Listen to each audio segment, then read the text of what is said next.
ഇന്ന് IFPHന്റെ ഇടതടവില്ലാതെ തുടർന്നു വരുന്ന മലയാളം വെബിനാറിന്റെ 2143 ദിവസമാണ്. ഇന്നത്തെ മലയാളം വിഭാഗത്തിൽ നമുക്കൊരു ക്ലാസ്സാണ്. ക്ലാസ് എടുക്കുവാനായി എത്തുന്നത് ഡോക്ടർ ഹരിഹരൻ സാറാണ്.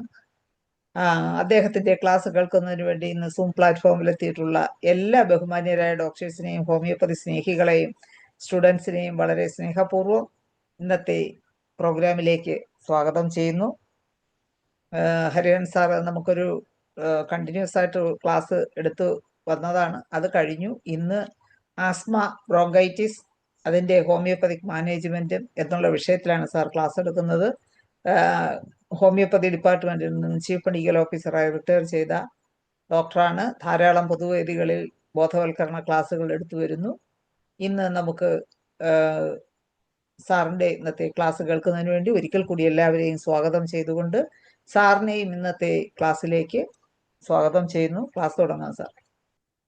നമുക്ക് സ്റ്റാർട്ട് ചെയ്യാം. ഇന്ന് ബ്രോങ്കൈറ്റിസ് ആൻഡ് ആസ്മ, അത് എല്ലാ ഹോമിയോപ്പതി ഡോക്ടർമാരും ചികിത്സിക്കുന്ന ഒരു ഫീൽഡാണ് ഈ ബ്രോങ്കൈറ്റിസ്, ആസ്മ. ബ്രോങ്കൈറ്റിസും ആസ്മയും ഒക്കെ. അതും പ്രത്യേകിച്ച് കുറച്ച് സീനിയേഴ്സ് ആയിട്ടുള്ള ആൾക്കാർക്ക് എനിക്ക് തോന്നുന്നില്ല ബുദ്ധിമുട്ടുണ്ടെന്ന് തോന്നുന്നില്ല. പക്ഷേ അത് കുറച്ച് ജൂനിയേഴ്സ് ആയിട്ടുള്ള ആൾക്കാർക്ക് ആദ്യമായിട്ട് ഇത് ചികിത്സിച്ച് ഭേദമാക്കാൻ കുറച്ച് പ്രയാസമായി. അവർക്ക് വേണ്ടിയിട്ടാണ് ഞാൻ ഈ കുറച്ച് പോയിന്റ്സ് പറയുന്നത്. കേൾക്കാമല്ലോ അല്ലേ ഡോക്ടറെ? കേൾക്കാം കേൾക്കാം കേൾക്കാം കാണാം.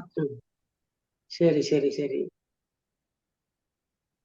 ഈ ബ്രോങ്കൈറ്റിസിനെ കുറിച്ചോ ആസ്മയെ കുറിച്ചോ അതിന്റെ പത്തോളജിയെ കുറിച്ചൊന്നും ഞാൻ പറയുന്നില്ല. എന്താന്ന് വെച്ച് കഴിഞ്ഞാൽ അത് എല്ലാ ഡോക്ടർമാർക്കും അറിയാം എന്തുകൊണ്ടാണ് ആസ്മ ഉണ്ടാകുന്നത്, എന്തുകൊണ്ടാണ് ആസ്മയുടെ മുന്നോടിയായിട്ട് ബ്രോങ്കൈറ്റിസ് ഉണ്ടാകുന്നത്, ഇല്ലെങ്കിൽ ബ്രോങ്കൈറ്റിസോടുകൂടി ആസ്മ ഉണ്ടാകും.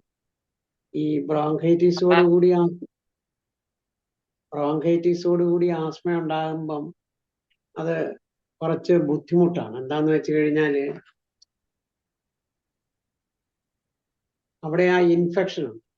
ബ്രോങ്കൈറ്റിസ് എന്ന് പറയുമ്പോൾ അവിടെ ആ ഇൻഫെക്ഷൻ ഉണ്ട്. അതായത് ബ്രോങ്കിയൽ ട്യൂബ്സിൽ ഇൻഫെക്ഷൻ വരികയും അവിടെ നിന്ന് മ്യൂക്കസ് ഡിസ്ചാർജ് ചെയ്യുകയും ഈ ബ്രോങ്കിയോൾസ് ഒക്കെ അടഞ്ഞു പോവുകയും അപ്പം ശ്വാസം മുട്ടൽ അനുഭവപ്പെടുകയും ചെയ്യും.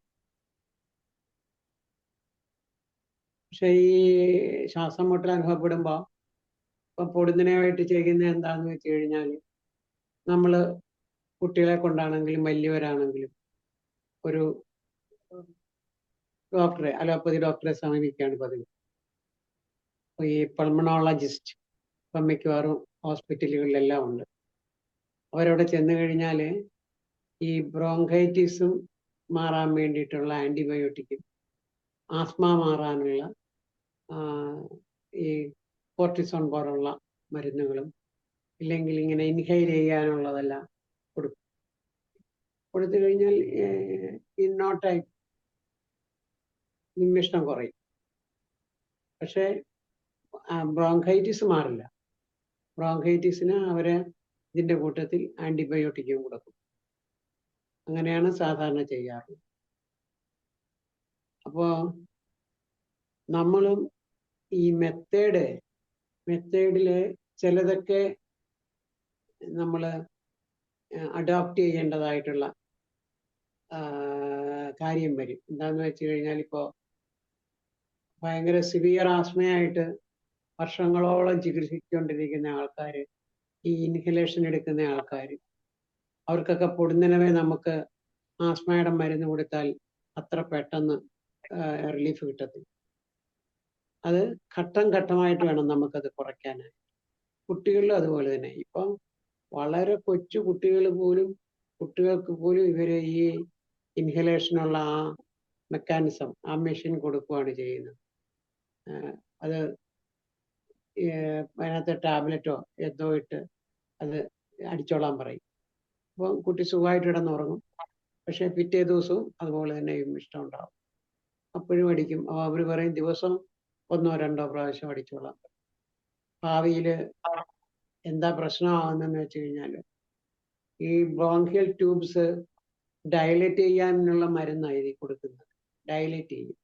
ഡയലേറ്റ് ചെയ്യുമ്പോൾ എന്ത് പറ്റുമെന്ന് വെച്ച് കഴിഞ്ഞാൽ അവിടുത്തെ ആ ഹോള്, ആ ട്യൂബിലെ ആ വാക്വം, അതായത് അത് കുറച്ച് വികസിക്കുകയും സുഖമായിട്ട് ബ്രീത്തിങ് ചെയ്യാൻ പറ്റും. പക്ഷെ ഇതിന്റെ ഒരു കോംപ്ലിക്കേഷൻ എന്താ?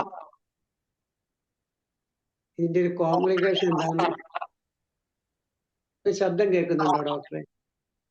ഒന്നും കേൾക്കുന്നില്ലല്ലോ. സാറിന്റെ ശബ്ദമേ കേൾക്കുന്നുള്ളൂ. ഇത്രയേ ഉള്ളോ? ഫോണിന്റെ ഇടയ്ക്ക് കയറി വന്നതാണ്. അതായത് ഇത് അടിക്കുന്ന സമയത്ത് വികസിക്കുകയും ചെയ്യും, അടിക്കാത്ത സമയത്ത് ചുരുങ്ങുകയും ചെയ്യും. പക്ഷേ അതിന്റെ ഒരു പ്രോബ്ലം എന്താന്ന് വെച്ച് കഴിഞ്ഞാൽ ഈ സർക്കുലർ ആയിട്ടുള്ള മസിൽസ് ഉണ്ട് ഇതിനകത്ത്. സർക്കുലർ മസിൽസ് ഉണ്ട്. ഇതിനെ കൺട്രാക്ട് ചെയ്യാനും റിലാക്സ് ചെയ്യാനുമുള്ള കാപ്പാസിറ്റി ഉണ്ട്. നമ്മൾ ശ്വാസം വെളിയിലേക്ക് പോകുമ്പോഴത്തേക്ക് അത് കൺട്രാക്ട് ചെയ്യുകയും അല്ലാത്തപ്പം വികസിക്കുകയും ചെയ്യും. ഒരു ഘട്ടം കഴിഞ്ഞാൽ, അതായത് കുറേ നാളുകളായി കഴിഞ്ഞാൽ എന്ത് പറ്റുമെന്ന് വെച്ചാൽ ഇത് വികസിച്ച് തന്നെ ഇരിക്കും, ചുരുങ്ങത്തില്ല. ആ സമയത്താണ് ഈ പ്രശ്നം ഉണ്ടാകുന്നത്. അപ്പോഴാണ് ഇവർ പറയും ഇനി ഇത് പോരാ, ഇത് ഓക്സിജൻ തന്നെ സപ്ലൈ ചെയ്യേണ്ടി വരും എന്ന് പറയും. ആ സമയത്താണ് ഓക്സിജൻ കുറ്റികൾ അടുത്ത് വെച്ചുകൊണ്ടായിരിക്കും മിക്കവാറും ഈ ആസ്മ പേഷ്യൻസ് കിടന്നുറങ്ങുക. അതാണ് അതിൻ്റെ ഒരു പ്രോബ്ലം. അപ്പം കുട്ടിക്കാലത്തൊക്കെ ആണെങ്കിൽ, ചെറുപ്പകാലത്തിലേ നമുക്കിത് ഈ പേഷ്യൻസിനെ നമുക്ക് കിട്ടുകയാണെങ്കിൽ നമുക്കത് തീർച്ചയായിട്ടും ഈ കണ്ടീഷനിൽ എത്താത്ത രീതിയിലാക്കാൻ പറ്റുകയും ചെയ്യും. കുഞ്ഞുങ്ങൾക്കാണെങ്കിൽ നമുക്ക് ക്യൂർ ചെയ്യുകയും ചെയ്യാം. ഒരു 10-40 വയസ്സൊക്കെ ആയിക്കഴിഞ്ഞാൽ ക്യൂറിങ് ബുദ്ധിമുട്ടാണെങ്കിലും അവർക്ക് ഒത്തിരി ആശ്വാസം കൊടുക്കാൻ നമുക്ക് പറ്റും. അത് കുട്ടികൾക്കാണെങ്കിൽ ഒരു പ്രശ്നവുമില്ല. അതിൻ്റെ ആ കോൺസ്റ്റിറ്റ്യൂഷണൽ അപ്രോച്ച് വെച്ച് നമ്മൾ മെഡിസിൻ കൊടുത്താൽ മതി. കൊടുത്തു കഴിഞ്ഞാൽ അത് കുറയുകയും ചെയ്യും. അതായത് ഈ ആസ്മ മെയിൻലി വരുന്നത് ഒരു 6 റീസണാണ് ഞാൻ എൻ്റെ ഇതിൽ കാണാറുള്ളത്. ഒന്നെന്താന്ന് വെച്ച് കഴിഞ്ഞാൽ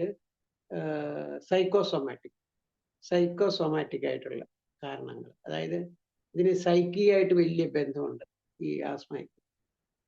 അതായത് പെട്ടെന്നൊരു ഗ്രീഫ് വരിക, ഇല്ലെങ്കിൽ പെട്ടെന്ന് കുടുംബത്തിലൊരു പ്രശ്നം ഉണ്ടാകുക, ഇല്ലെങ്കിൽ അങ്ങനെയൊക്കെയുള്ള ഒരു സൈക്കിക് ഡിറേഞ്ച്മെന്റ് വരുമ്പോൾ ഇത് ചുരുങ്ങുകയും ശ്വാസം വിടാൻ ബുദ്ധിമുട്ട് വരികയും അങ്ങനെ അത് ആസ്തമാറ്റിക് കണ്ടീഷൻ നിരന്തരമായിട്ട് ഉണ്ടായിക്കൊണ്ടേയിരിക്കും. അപ്പൊ അതൊരു സൈക്കോസോമാറ്റിക് ഡിസീസാണ്. അങ്ങനെയുള്ള കേസുകളിൽ നമ്മൾ പേഷ്യൻറ്റിൻ്റെ മൈൻഡ് എടുത്ത് തന്നെ ചികിത്സിക്കണം.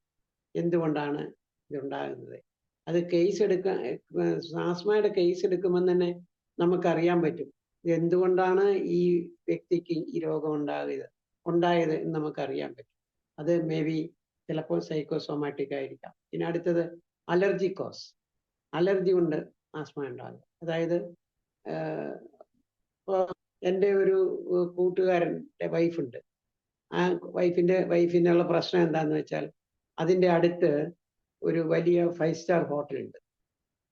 ആ ഹോട്ടലിൽ നിന്നുള്ള ഈ മണം, അതായത് ഈ വേവിക്കുന്നതിൻ്റെ അതിൻ്റെയൊക്കെ മണം ഈ വീട്ടിനടിച്ചു കഴിഞ്ഞാൽ അപ്പോൾ അവർക്ക് ശ്വാസം മുട്ടലുണ്ടാകും.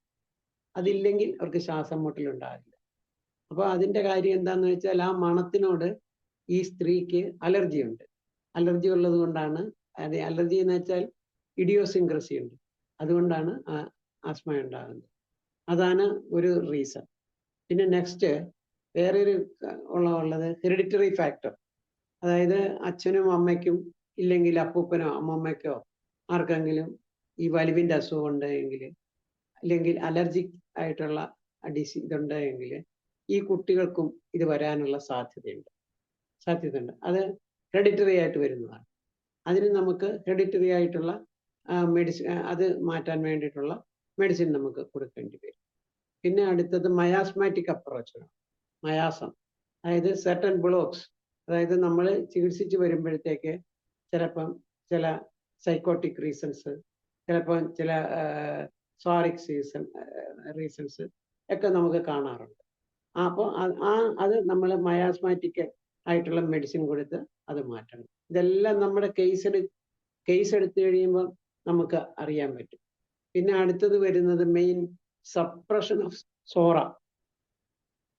അത് മിക്കവാറും നമ്മൾ കാണാറുള്ളതാണ്, സപ്രഷൻ ഓഫ് സോറ. അതായത് ഈ ചരങ്ങ്, ചൊറി ഇതെല്ലാം കുട്ടിക്കാലത്ത് ഉണ്ടാകുകയും അതെന്തെങ്കിലും ഓയിൻമെന്റോ ഇല്ലെങ്കിൽ മറ്റ് അലോപ്പതി മെഡിസിനോ കൊണ്ട് കരിക്കുമ്പോഴത്തേക്ക് ഒരു 3-4 മാസങ്ങൾക്ക് ശേഷം ആയിരിക്കും പതുക്കെ കുട്ടികൾക്ക് ചുമ തുടങ്ങുക. ഈ കുട്ടിക്ക് ചുമ തുടങ്ങിയിട്ട് പതുക്കെ അത് വിമിഷ്ടത്തിലേക്ക് പോകും. പിന്നെ അടുത്തത്, ഒരു അസുഖവും ഇല്ലാതിരുന്ന ചിലപ്പോൾ ഒരു കുട്ടിക്ക് വാക്സിനേഷൻ കൊണ്ട് ഇതുണ്ടാവും. അത് അതിന് നമുക്ക് മെഡിസിൻ ഉണ്ട്. ആ മെഡിസിൻ കൊടുത്തിട്ട് നമ്മൾ വാക്സിനേഷൻ സൈലീഷ്യോ തൂജയോ മെർസോളോ കൊടുത്തിട്ട് നമുക്കത് മാറ്റാവുന്നതാണ്.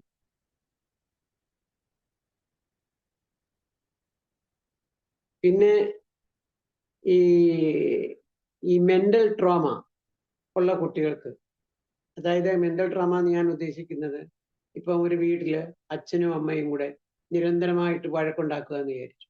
വഴക്കുണ്ടാക്കുകയാണെങ്കിൽ ഈ കുട്ടി ഇത് കണ്ടുകൊണ്ടിരിക്കുകയും കുട്ടിയുടെ മനസ്സിലൊരു ഭീതി ഉണ്ടാകുകയും ആസ്മ ഉണ്ടാകുകയും ചെയ്തതായിട്ടുള്ള അനുഭവങ്ങൾ നമ്മൾ കാണാറുണ്ട്. പിന്നെ ഈ പറഞ്ഞ രീതിയിൽ ഈ കണ്ടിന്യൂസ് ഗ്രീഫ് ഉണ്ടെങ്കിൽ ഈ ആസ്മ ഉണ്ടാവാറുണ്ട്. അതിന് നമുക്ക് കൊടുക്കാവുന്ന മരുന്നാണ് നാട്രമുർ കൊടുക്കാം, ഇല്ലെങ്കിൽ അതിൻ്റെ അക്യൂട്ടായിട്ട് നമുക്ക് ഇഗ്നീഷ്യ കൊടുക്കാം. ഇപ്പം വീട്ടിൽ പെട്ടെന്നൊരു മരണം സംഭവിച്ചു, അപ്പോൾ വീട്ടുകാരിക്കോ ഇല്ലെങ്കിൽ കുഞ്ഞുങ്ങൾക്കോ കുട്ടികൾക്കോ ഇല്ലെങ്കിൽ ആർക്കെങ്കിലും പെട്ടെന്ന് ആസ്മ ഉണ്ടായിക്കഴിഞ്ഞാൽ നമുക്ക് അതിന് കൊടുക്കാൻ പറ്റുന്ന മരുന്ന് അക്യൂട്ടായിട്ട് നമുക്ക് ഇഗ്നീഷ്യ കൊടുക്കാം. അങ്ങനെയൊക്കെ ഒത്തിരി കേസുകൾ നമ്മൾ ചികിത്സിച്ചിട്ടുണ്ട്. പിന്നെ ഈ ഗ്രീഫ് കണ്ടിന്യൂസ്, അത് പിന്നെ ഒരു ക്രോണിക് സ്റ്റേജിലേക്ക് വരുവാണെങ്കിൽ നാട്രമുറാണ് അതിൻ്റെ മെഡിസിൻ.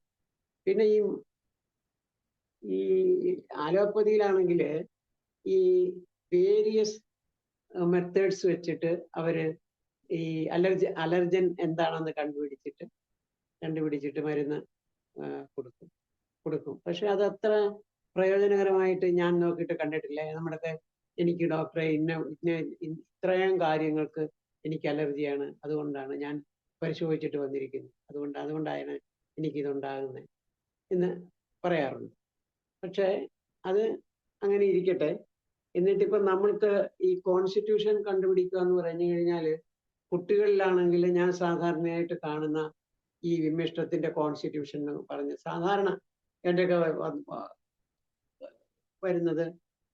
വരുന്ന സിലീഷ്യ ഒരു മെയിൻ മെഡിസിനാണ് സിലീഷ്യ കുട്ടികളിൽ. അപ്പോൾ അത് നമുക്ക് കണ്ടുപിടിക്കാൻ പ്രയാസമില്ല. ഞാൻ കഴിഞ്ഞ ദിവസം കോൺസ്റ്റിറ്റ്യൂഷനിൽ സൈലീഷ്യ എടുത്തിരുന്നു. അതൊരു കുട്ടികളാണെങ്കിൽ എന്താ പറയണ്ടേ, ഒരു ആരോഗ്യക്കുറവുള്ള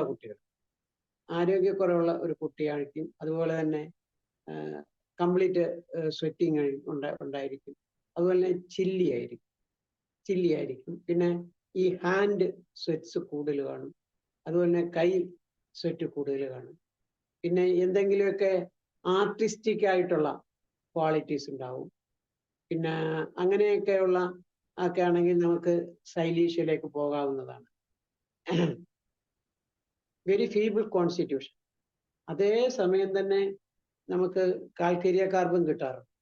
അപ്പോൾ അങ്ങനെയൊക്കെ ചെയ്യുമ്പോൾ അത് ഞാൻ പറയാം, ഈ മെഡിസിന് ഈ കുട്ടികൾക്കാണെങ്കിലും വലിയവർക്കാണെങ്കിലും ഞാൻ സാധാരണയായിട്ട് കോൺസ്റ്റിറ്റ്യൂഷൻ മെഡിസിൻ ഉപയോഗിക്കുന്നത് ഈ അലർജി സംബന്ധമായിട്ടുള്ളത് ആസ്മയ്ക്കാണെങ്കിലും ഉപയോഗിക്കുന്നത് ഹൈ പൊട്ടൻസിയാണ്. അതായത് 10M പൊട്ടൻസിയാണ് ഞാൻ ഉപയോഗിക്കുന്നത്.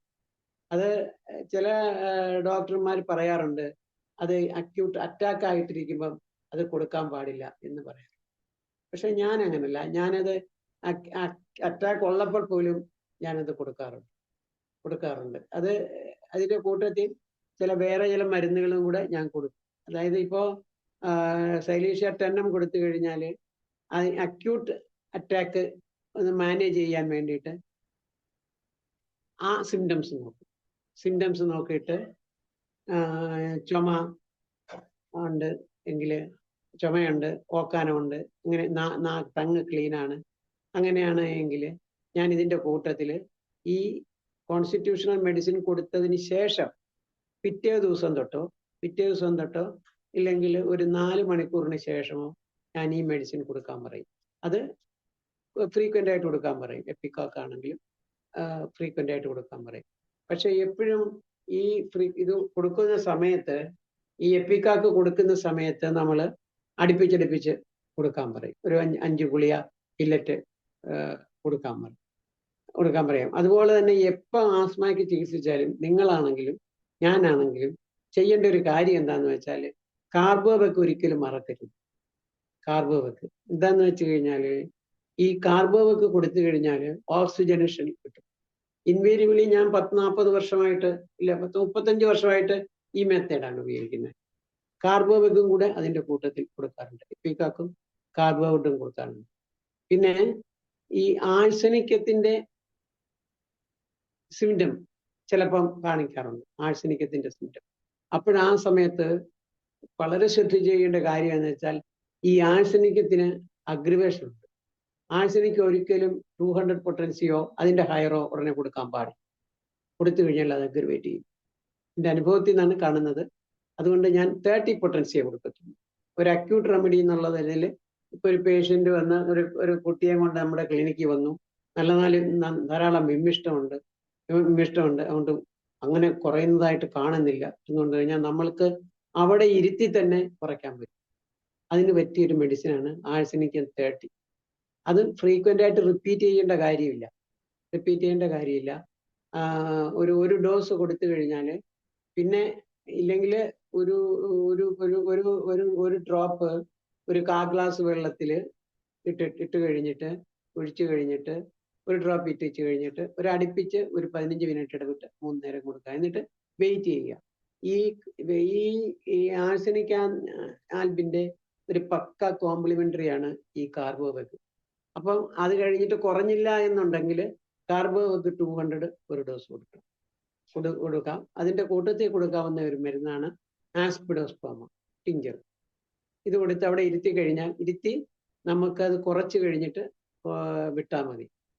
ആ സമയത്ത് തന്നെ നമ്മൾ ഈ കുട്ടിയുടെ കേസും എടുക്കണം. കേസും എടുത്തു കഴിഞ്ഞിട്ട് ഇത് ഏത് വിഭാഗത്തിൽ വരുന്നു എന്ന് നമ്മൾ നോക്കണം. ഈ ആസ്മ ചികിത്സിക്കുമ്പോൾ എപ്പോഴും നമ്മൾ ഈ തെർമൽ റിയാക്ഷൻ ഒരു പ്രധാന ഘടകമാണ്. തെർമൽ റിയാക്ഷൻ പ്രധാന ഘടകമാണ്. അപ്പോൾ ആ തെർമൽ റിയാക്ഷൻ ചോദിച്ച് മനസ്സിലാക്കാനുള്ളത് കൂടെ ഞാൻ ഇതിൻ്റെ കൂട്ടത്തിൽ പറയാം. എന്നാലേ അത് കംപ്ലീറ്റ് ആവത്തുള്ളൂ. ഈ സൈലീഷ്യ എന്ന് പറയുന്നത് നിങ്ങൾക്കറിയാമല്ലോ, is a most chilly patient. കാൽക്കേരിയ കാർബ് മോസ്റ്റ് ചില്ലിയാണ്.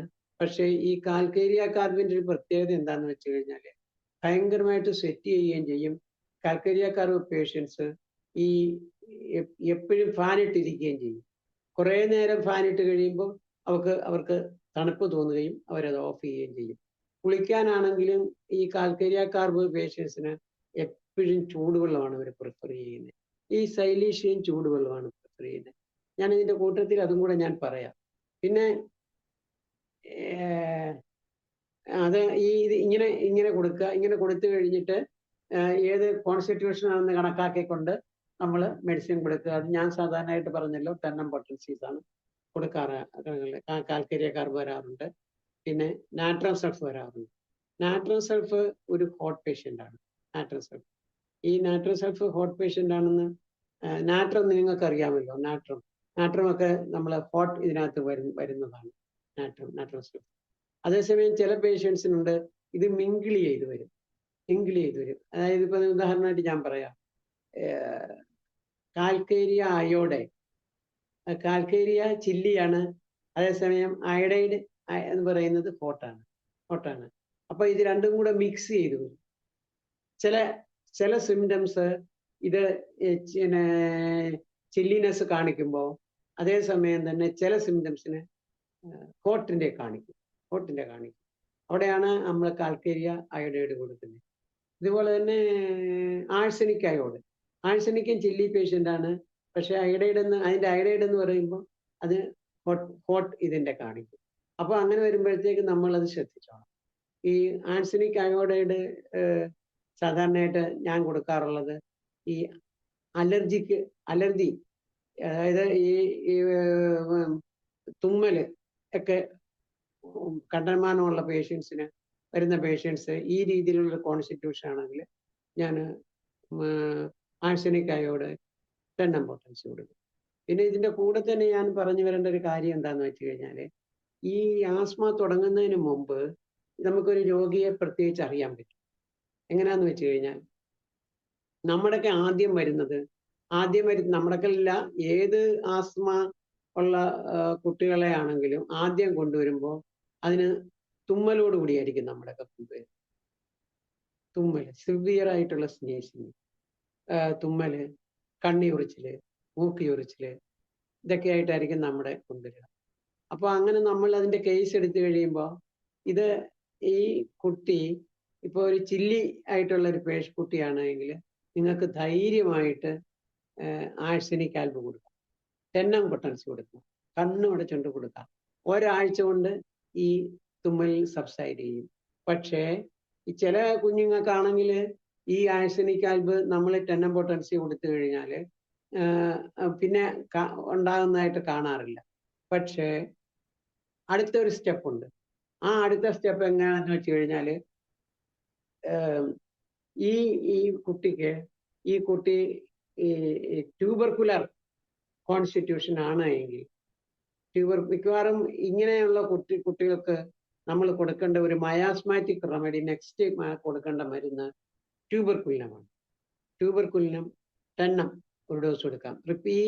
നമ്മൾ ആഴ്സനിക് ആൽബ് കൊടുത്ത കുട്ടിക്ക് പിന്നെ റിപ്പീറ്റ് ചെയ്യുകയാണെങ്കിൽ നമുക്ക് ട്യൂബർക്കുലിനം 10 കൊടുക്കാം. അത് കഴിയുമ്പോൾ ചിലപ്പോൾ മിക്കവാറും ഉണ്ടാകണമെന്നേ ഇല്ല. എന്താന്ന് വെച്ച് കഴിഞ്ഞാൽ, ഈ ട്യൂബർക്കുലർ മയാസം നമ്മളിൽ എല്ലാവരിലും ഉണ്ട്.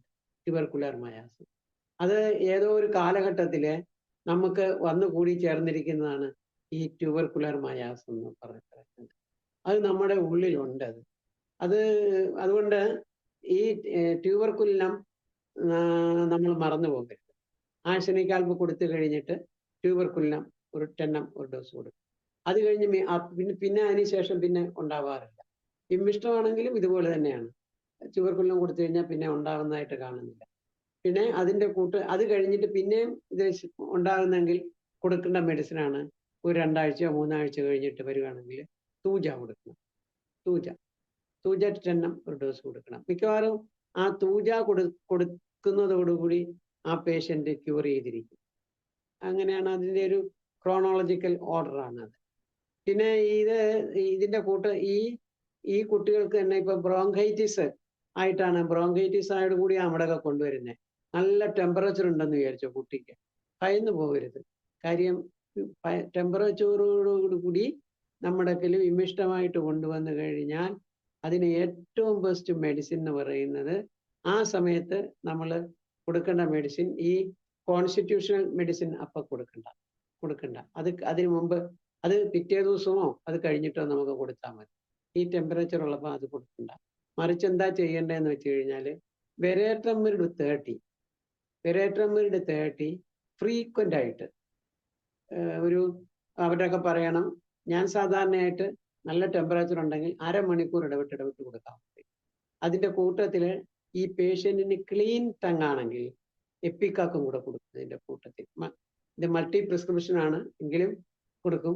പിന്നെ ഉള്ളില് ശക്തമായ കുറുങ്ങലുണ്ട്, ടങ് കോട്ടിങ്ങോട് കൂടി ഇരിക്കുവാണെങ്കിൽ അതിൻ്റെ കൂട്ടത്തിൽ ആൻറ്റിൻഡാർട്ടും കൂടെ കൊടുക്കും. എന്നിട്ട് പിറ്റേ ദിവസം കൊണ്ടുവരാൻ പറയും. മിക്കവാറും അത് കുട്ടിക്ക് അത് കുറഞ്ഞിരിക്കും. ആ വിഷ്ടവും പനിയും എല്ലാം കുറഞ്ഞിരിക്കും. പിന്നെ ആ സമയത്ത് നമുക്ക് നമ്മുടെ കോൺസ്റ്റിറ്റ്യൂഷൻ അപ്രോച്ച് ചെയ്യാവുന്നതാണ്. ഇങ്ങനെയാണ് ബ്രോങ്കൈറ്റിസോടുകൂടി ആസ്മയുള്ള കുട്ടികളെ കൊണ്ടുവന്നു കഴിഞ്ഞാൽ ഈ രീതിയിൽ നമുക്ക് മാനേജ് ചെയ്യാം. ഇത് വലിയവർക്കാണെങ്കിൽ നമുക്ക് അത്രയും പ്രശ്നമില്ല. വലിയവർക്കാണെങ്കിൽ എനിക്ക് വെരേട്രമിഡ് അല്ല അതിനകത്ത് ഞാൻ കൂടുതൽ പ്രിഫർ ചെയ്യുന്നത്. സാധാരണ നമ്മൾ ഫോസ്ഫറസോ അല്ലെങ്കിൽ ബ്രയോണിയയോ പ്രിഫർ ചെയ്യും. അങ്ങനെയാണ് വലിയവർക്ക് കൊടുക്കാറുള്ളത്. പിന്നെ ഞാൻ നാട്രോസൾഫ് ഒരു വണ്ടർഫുൾ റെമഡിയാണ്. നാട്രോസൾഫ് ഈ ആസ്മയ്ക്ക് ഒരു വണ്ടർഫുൾ റെമഡിയാണ്. ഈ കെന്റിന്റെ മെറ്റീരിയൽ മെഡിക്ക് എടുത്ത് വായിച്ചു നോക്കുകയാണെങ്കിൽ അതിനകത്ത് കെന്റ് തന്നെ പറയുന്നുണ്ട് ഒരു വാചകം, നാട്രോസൾഫ് ആണ് ക്യൂറേറ്റീവായിട്ട് കെന്റ് പറയുന്നത്. പക്ഷെ ആഴ്സനിക്കത്തിന് അദ്ദേഹം ക്യൂറേറ്റീവ് എന്ന് പറയുന്നില്ല. പക്ഷെ എൻ്റെ അനുഭവത്തിൽ ഞാൻ കാണാറുണ്ട്, ആഴ്സനിക്കം ക്യൂർ ചെയ്യുന്നതായിട്ട് ഞാൻ കാണാറുണ്ട്. പക്ഷെ അതിൻ്റെ കൂട്ടത്തിൽ ഈ മയാസ്മാറ്റിക് റെമഡിയും കൂടെ കൊടുക്കണം. ട്യൂബർക്കുലിനമോ ഇല്ലെങ്കിൽ തൂജയോ കൊടുക്കണം. ഈ തൂജ അല്ല, ചിലപ്പം ഈ യൂറിനറി ട്രാക്ട് ഇൻഫെക്ഷൻ ഉള്ള കുട്ടികളുണ്ട്. യൂറിനറി ട്രാക്ട് ഇൻഫെക്ഷൻ ഉള്ള കുട്ടികളാണ് വരുവാണെങ്കിൽ അവിടെ കൊടുക്കേണ്ട മരുന്ന് മെഡോറിനമാണ് കൊടുക്കുക, തൂജയല്ല, മെഡോറിനമാണ് കൊടുക്കേണ്ടത്. അപ്പം മെഡോറിനത്തിൻ്റെതായിട്ടുള്ള കുറച്ച് മെന്റൽ സിംറ്റംസും ഒക്കെ ഈ കുട്ടി കാണിക്കുകയാണെങ്കിൽ തീർച്ചയായിട്ടും മെഡോറിനം കൊടുക്കാം. പിന്നെ പിന്നെ വരുന്ന ഒരു ബെസ്റ്റ് മെഡിസിൻ ഏതാന്ന് വെച്ച് കഴിഞ്ഞാൽ കാലിക്കാർബും ഇതുപോലെ തന്നെ മോസ്റ്റ് ചില്ലി പേഷ്യൻ്റ് ആണ്. അത് എന്താ പറയണ്ടേ, ഒരു സ്ട്രോങ് സെൻസ് ഓഫ് ഡ്യൂട്ടി ഉള്ള ആൾക്കാരാണ് ഈ കാലിക്കാർബ്. ഒരു റിജിഡാണ് അവര് സാധാരണയായിട്ട് കാലിക്കാർബ് പേഷ്യൻസ്. അപ്പൊ അതുകൊണ്ട് അവരുടെ പിന്നെ നമുക്കറിയാമല്ലോ അവരുടെ അഗ്രവേഷൻ എന്ന് പറയുന്നത് സാധാരണയായിട്ട് 3 മണി. അതേസമയം ഈ നാട്രോസൾഫ് ആണെങ്കിൽ അത് കഴിഞ്ഞിട്ട് ഒരു ഏർലി മോർണിംഗ് അഗ്രവേഷൻ, അതാണ് ഞാൻ സാധാരണയായിട്ട് നാട്രോസൾഫിന് എടുക്കാറുള്ളത്. ഏർലി മോർണിംഗിലാണ് അഗ്രവേഷൻ കാണിക്കുന്നതെങ്കിൽ നാട്രോസൾഫ് ഞാൻ കൊടുക്കും. വെളുപ്പിനെ ഒരു 3 മണിക്കാണെങ്കിൽ കാലിക്കാർബ് ഞാൻ കൊടുക്കും. പിന്നെ ഈ സ്ലീപ്പ് ഇൻറ്റു അഗ്രവേഷൻ, അതായത് സ്ലീപ്പ് ഇൻറ്റു അഗ്രവേഷൻ ആണെങ്കിൽ ലാക്കസിസ് കൊടുക്കും. ലാക്കസിസ് ആണ് ഞാൻ കൊടുക്കാറ്. അതുമെല്ലാം ടെന്നം പൊട്ടൻസീസ് ആണ് ഞാൻ കൊടുക്കാറ്. ലാക്കസിസ് ആണെങ്കിൽ ടെന്നം പൊട്ടൻസി. ചുമ തന്നെ രാത്രി കിടന്ന് കണ്ടരുമാനം ചുമയ്ക്കുന്നു, അങ്ങനെയാണെങ്കിൽ കിടക്കുമ്പം ചുമയില്ല, കിടന്നുറങ്ങി കഴിയുമ്പം ചുമയോടുകൂടി വരുവാണെങ്കിൽ നമുക്ക് ലാക്കസിസ് കൊടുക്കാവും. ലാക്കസിസ് ആ സമയത്ത് ഡിപ്പെൻസ്, നമ്മൾ തന്നെ നമ്മളുടെ കോമൺ സെൻസ് വെച്ച് വേണം കൊടുക്കാനായിട്ട്. അത് ലാക്കസിസ് 10 കൊടുക്കണോ ഇല്ലെങ്കിൽ 200 കൊടുക്കണോ എന്ന് തീരുമാനിക്കും. കറക്റ്റ് മെഡിസിൻ ആണെങ്കിൽ പൊട്ടൻസി ഒരു ബാധകമല്ല. പക്ഷെ ചില സമയത്ത് ചിലപ്പോൾ നമുക്ക് അതങ്ങനെ ഹൈ പൊട്ടൻസി തന്നെ കൊടുക്കേണ്ടി വരും. പിന്നെ അപ്പൊ നാട്രോസൾഫിന്റെ നമുക്കറിയാമല്ലോ, അതായത് ഹ്യൂമിഡ് ആസ്മ, അതായത് ഈ തണുപ്പ് കാലത്ത്, മഴക്കാലത്ത് ഒക്കെ കൊടുക്കാവുന്ന ഒരു മെഡിസിനാണ് നാട്രോസൾഫ്. മഴക്കാലത്താണ് ചില ആൾക്കാർക്ക് ആസ്മ ഉണ്ടാവാറ്. അങ്ങനെയുള്ളതിന് നമുക്ക് നാട്രോസൾഫ് 10 തന്നെ കൊടുക്കാം. കുട്ടികൾക്കാണെങ്കിൽ അങ്ങനെ ആ സമയത്ത് വരികയാണെങ്കിൽ നാട്രോസൾഫ് 6x കണ്ടിന്യൂ ചെയ്യാം. കുട്ടികളുടെ ഈ ആസ്മയ്ക്ക് നാട്രോസൾഫ് 6x ഒരു പ്രധാന മരുന്ന്. അത് കണ്ടിന്യൂസ് ആയിട്ട് കൊടുത്തോണ്ടേയിരിക്കണം. അങ്ങനെ അത് കണ്ടിന്യൂസ് ആയിട്ട് കൊടുത്തോണ്ടിരുന്നാൽ ഈ വിമിഷ്ടം അങ്ങനെ ഉണ്ടാകത്തില്ല. പിന്നെ ഉള്ളതെന്ന് വെച്ച് കഴിഞ്ഞാൽ ഈ സപ്രഷൻ ഓഫ് സോറ. സപ്രഷൻ ഓഫ് സോറ എന്ന് പറയുമ്പോൾ നമ്മൾ എന്തെല്ലാം മരുന്ന് കൊടുത്താലും ഒരു ക്യൂറിങ്ങിലേക്ക് പോകത്തില്ല. അതെപ്പോഴും ഇങ്ങനെ റിക്കർ ചെയ്തുകൊണ്ടിരിക്കും. പക്ഷെ അങ്ങനെ ഇങ്ങനെ റിക്കർ ചെയ്തുകൊണ്ടിരിക്കുമ്പോൾ നമ്മുടെ കേസ് എടുത്തപ്പോൾ നമുക്ക് മനസ്സിലാക്കാൻ പറ്റി, ഈ കുട്ടിക്കാലത്ത് ചൊറിയുണ്ടായിരുന്നു അല്ലെങ്കിൽ ചിരങ്ങുണ്ടായിരുന്നു എന്ന് നമുക്ക് മനസ്സിലാക്കാൻ പറ്റിക്കഴിഞ്ഞാൽ അപ്പൊ അതിൻ്റെ ഒരു പരിണിത ഫലം കൊണ്ടാണ് ഈ വിമിഷ്ടം ഉണ്ടായിരിക്കുന്നത്. അപ്പൊ നമ്മൾ സപ്രഷൻ ഓഫ് സോറ എന്ന ആയിരിക്കും. ദാറ്റ് ഈസ് സോറ എന്ന് നമുക്കറിയാമല്ലോ, അത് മദർ മയാസമാണ്. പക്ഷെ വേറെ ഒരു കുഴപ്പം എന്താണെന്ന് വെച്ച് കഴിഞ്ഞാൽ ഈ അലോപ്പതി മരുന്ന് ഈ സമയത്ത് കൊടുത്തുകൊണ്ടിരുന്നാൽ പതുക്കെ ഈ സപ്രഷ്ഡ് സോറ ഒരു സൈക്കോട്ടിക് സ്റ്റേജിലേക്ക് പോകും. സൈക്കോട്ടിക് സ്റ്റേജിൽ പോയി കഴിഞ്ഞിട്ടാൽ പിന്നെ അടുത്തത് സൈക്കോട്ടിക് സ്റ്റേജിലേക്ക് പോകും. നെക്സ്റ്റ് ഒരു സിഫിലിറ്റിക് സ്റ്റേജിലേക്ക് പോകും. അപ്പോൾ ഒരു സിഫിലിറ്റിക് സ്റ്റേജിലേക്കൊക്കെ പോയി കഴിഞ്ഞാലാണ് നമുക്കൊന്നും ചെയ്യാൻ പറ്റത്തില്ല. പറ്റത്തില്ല. സൈക്കോട്ടിക് സ്റ്റേജിൽ ചെന്ന് കഴിഞ്ഞാൽ തിരിച്ചെങ്കിലും ഈ ക്രോണിക് ഡിസീസിന് അങ്ങനെ ഉണ്ടല്ലോ. അതായത് സോറയിൽ നിന്ന് തുടങ്ങി സോറ, സൈക്കോസിസ്, സിഫിലിസ്. പിന്നെ അത് നമ്മൾ തിരിച്ച് റിവേഴ്സിൽ തന്നെ വരണം. അതായത് സിഫിലിസ്, സൈക്കോട്ടിക് ആൻഡ് സോറിക് സ്റ്റേജിലേക്ക് വരണം. അതാണ് അതിന്റെ ക്യൂറേറ്റീവ് മെത്തേഡ്. അപ്പൊ തിരിച്ച് ഇത് എക്സിമയിലേക്ക് വരുവാണെങ്കിൽ നമുക്ക് അവരുടെയൊക്കെ പറയാൻ പറ്റും, ഇത് നിങ്ങളുടെ കുട്ടിക്ക് ഈ രോഗം ഭേദമായിക്കൊണ്ടിരിക്കുകയാണ്. ആ സമയത്ത് വിമ്മിഷ്ടം വരികയില്ല. അപ്പോൾ ചിലപ്പോൾ സ്കാബിസ് ആയിരിക്കും, ചിലപ്പം റിങ് പോമായിരിക്കും. അങ്ങനെ ഇതെല്ലാം നെക്സ്റ്റൽ ആപ്ലിക്കേഷൻ അവർ ഉപയോഗിച്ച് കാണും. പിന്നെ ഈ കൂടെ ഞാൻ മുമ്പേ പറഞ്ഞ പോലെ യൂറിനറി ഇൻഫെക്ഷൻ വരുന്ന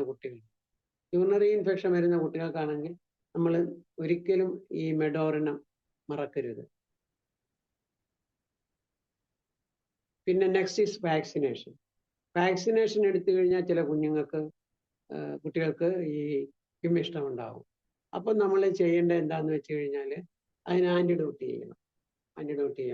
അത് തൂജ കൊണ്ട് ആൻറ്റിഡോട്ട് ചെയ്യുക. അതുപോലെ തന്നെ സൈലേഷ്യ കൊണ്ട് നമുക്ക് ആൻറ്റിഡോട്ട് ചെയ്യുക. ഡിപ്പെൻസ്. അതെല്ലാം അതിൻ്റെ പൊട്ടൻസി. ഞാൻ സാധാരണയായിട്ട് വണ്ണം പൊട്ടൻസിയാണ് ഉപയോഗിക്കുന്നത്. പിന്നെ ആൻറ്റിൻഡാർ, അത് നല്ലൊരു മെഡിസിനാണ്. ഈ പിന്നെ വാക്സിനേഷൻ്റെ ആ ബാഡ് ഇഫക്റ്റ് പോകാനായിട്ട് ആൻറ്റിൻഡാർട്ടും നല്ല മെഡിസിനാണ്. പിന്നെ വേറെ കുറച്ച് ക്ലൂസ് ഞാൻ പറയാം. അതായത് ഇപ്പം തന്നെ ആഴ്സനിക് ആൽബത്തിന്റെ നമ്മൾ എങ്ങനെ കണ്ടുപിടിക്കും? ആഴ്സനിക് ആൽബത്തിന്റെ കണ്ടുപിടിക്കാനായിട്ട് ഒരു ബെറ്റർ വഴി എന്താന്ന് വെച്ചാൽ നമ്മൾ കോൺസ്റ്റിറ്റ്യൂഷൻ കണ്ടുപിടിച്ചു. അതുകൊണ്ടിരിക്കട്ടെ, നമ്മുടെ കേസ് റെക്കോർഡിൽ നമ്മൾ അത് എഴുതി വെക്കണം. ഈ ആഴ്സനിക് ആൽബിന്റെ പ്രത്യേകത എന്താന്ന് വെച്ചാൽ ഈ better by sitting and bending forward.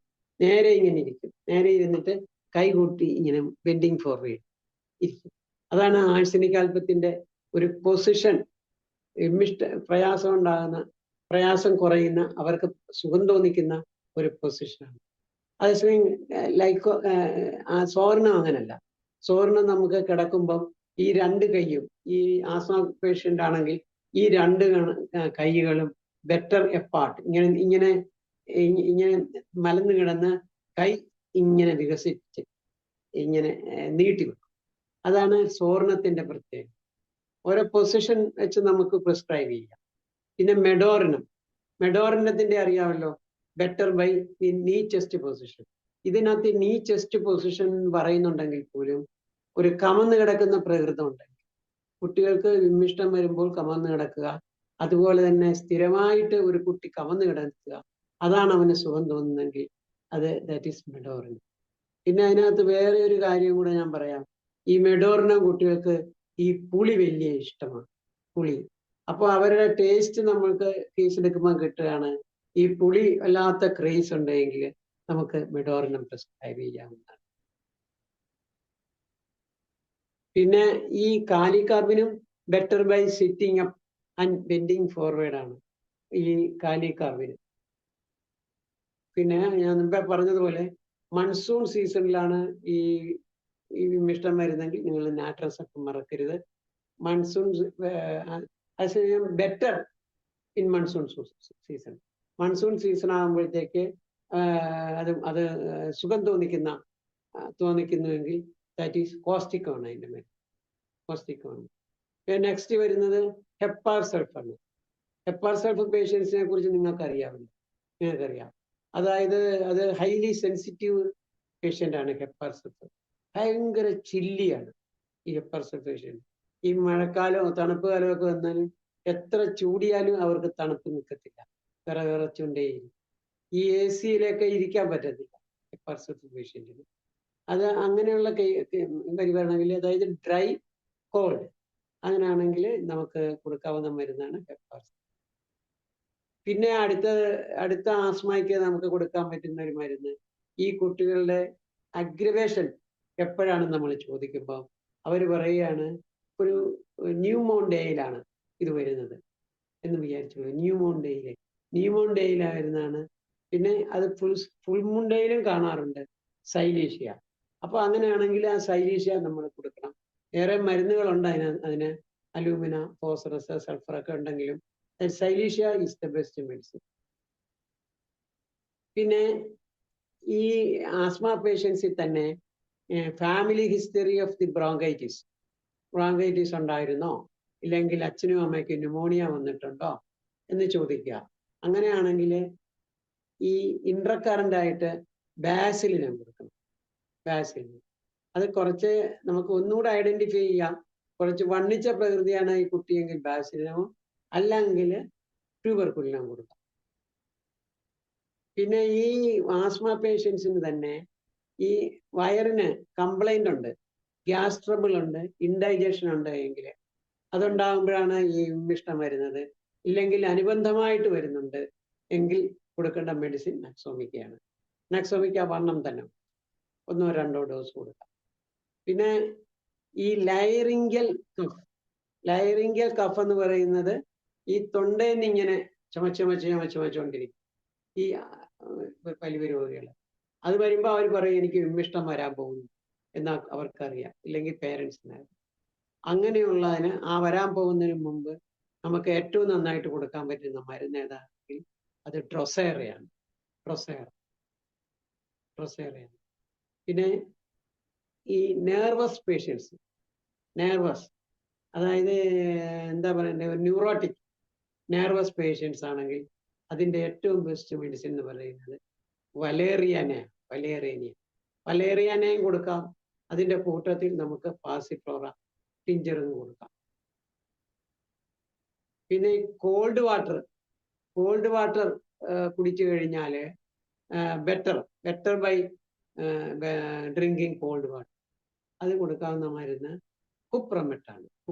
അങ്ങനെയൊക്കെ റയറായിട്ട് നമുക്ക് വരും. ഇതൊക്കെ റയർ പിക്കൂലിയർ അൺകോമൺ സിംറ്റത്തിൽ കൂടെ വരുന്നതാണ് ഈ കുപ്രമെറ്റ്. അത് റയർ പിക്കൂലിയർ അൺകോമൺ സിംറ്റം പോലും നമുക്ക് ടോട്ടാലിറ്റി ഓഫ് സിംറ്റത്തിന്റെ കൂട്ടത്തിൽ പെടുത്തി ചെയ്യാവുന്നതാണ്. ഹൈ ഫീവർ വന്നിട്ട് ഈ വിമിഷ്ടം ഉണ്ടാകുക, ഇല്ലെ അലർജി ഉണ്ടാകുക, മൂക്കിൽ നിന്ന് ഇങ്ങനെ വെള്ളം വന്നുകൊണ്ടേയിരിക്കുക. അതിന് നമുക്കുണ്ടാകുന്ന 2-3 മരുന്നുകളാണ്. 1 അലിയം സപ്പ, 2 യൂഫ്രേഷ്യ, 3 സബാഡില, പിന്നെ ആറേലിയ റെസിമോസയൊക്കെ അതിന് പറ്റിയ. പിന്നെ ഈ പോസ്റ്റ് നേസൽ ഇറ്റിംഗ്, അതായത് മൂക്കിന്റെ അങ്ങേയറ്റം ചൊറിയുന്നു എന്ന് പറയുകയാണെങ്കിൽ നമുക്ക് കൊടുക്കേണ്ട പറ്റിയ മരുന്ന് അരുണ്ടോ. ഇതെല്ലാം അലർജിയായിട്ട് ബന്ധപ്പെട്ടാണ് വരുന്നത്. അരുണ്ടോ 3x കൊടുക്കാം. ഇച്ചിങ് ഓഫ് ദി ഐസ്, കണ്ണ് ചൊറിഞ്ഞ് പൊട്ടിക്കും കുട്ടികളെ. അതിന് അംബ്രോസിയ ബെസ്റ്റ്. അംബ്രോസിയ 200 30 കണ്ടിന്യൂസ് ചെയ്യാവുന്നത്. പക്ഷെ ഇങ്ങനെയൊക്കെ ഉള്ള പേഷ്യൻസിനും നമ്മൾ ഈ കോൺസ്റ്റിറ്റ്യൂഷൻ മെഡിസിൻ കൂടെ കൊടുക്കണം, എന്നാലേ അവിടെ ക്യൂറിങ് നടക്കത്തുള്ളൂ. പിന്നെ ആൾട്ടർനേറ്റ് ഇറപ്ഷൻ ഞാൻ പറഞ്ഞു, സൾഫറിന്റെ കാര്യം പറഞ്ഞു. ആൾട്ടർനേറ്റ് ഇറപ്ഷൻ സൾഫർ അല്ല, സപ്രസ്ഡ് സോറയ്ക്ക് സൾഫർ പറഞ്ഞു. എന്നാൽ ആൾട്ടർനേറ്റ് ഇറപ്ഷൻ വരുന്ന കേസുകൾക്കാണെങ്കിൽ ബെസ്റ്റ് മെഡിസിൻ ഈസ് കലാഡിയം. ഈ ഇച്ചിങ് റാഷസ് വന്നിട്ടുള്ള പേഷ്യൻസിന് കലാഡിയം നല്ല മെഡിസിൻ. പിന്നെ വിത്ത് വൊമിറ്റിംഗ് വരുവാണെങ്കിൽ 2 മരുന്നാണ് നമുക്ക് മുഖ്യമായിട്ടുള്ളത്. 1 കുപ്രമെറ്റും 1 എപ്പിക്കാക്കും. എപ്പിക്കാക്കിന് ടങ് ക്ലീൻ ആയി. പിന്നെ ദേഷ്യം വരുമ്പോൾ ആസ്മ ഉണ്ടാകും. കുട്ടികൾക്കാണെങ്കിലും ദേഷ്യം വരുമ്പോൾ ആസ്മ ഉണ്ടാകും. അതിന് നല്ല മെഡിസിൻ 1 കമോമില, 1 നക്സോമിക്ക. പിന്നെ കാർഡിയാക് ആസ്മയ്ക്ക് നമുക്ക് 2-3 മരുന്നുള്ള ഏതാന്ന് വെച്ചാൽ കാക്ടസ് ബെസ്റ്റ് മെഡിസിനാണ്. അത് ചെസ്റ്റിൽ ഇങ്ങനെ കൈകൊണ്ട് പിടിച്ചാൽ ഇങ്ങനെ പിടിച്ച് വേദന ഉണ്ടാകും. പിന്നെ ഡിജിറ്റാലിസ്, പൾസ് റേറ്റ് മിക്സ് ചെയ്യുക, അങ്ങനെയാണെങ്കിൽ ഡിജിറ്റാലിസ്. പിന്നെ ഗ്രൈൻഡീരിയ, സ്ട്രൊഫാന്തസ് ഒക്കെ കൊള്ളാൻ.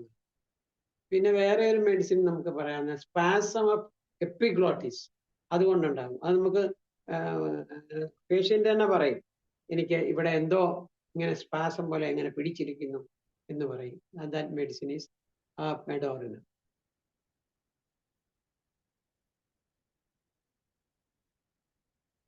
പിന്നെ ഹേ ആസ്മയ്ക്ക് നല്ല മെഡിസിൻ സ്റ്റിക്റ്റാക്ക് ഒരു പ്രത്യേകത എന്താന്ന് വെച്ച് കഴിഞ്ഞാൽ, ഈ ഹേ ആസ്മ വന്നു കഴിഞ്ഞാൽ ഈ സൈനസൈറ്റിസും കൂടെ ഇൻവോൾവ്ഡ് ആവും.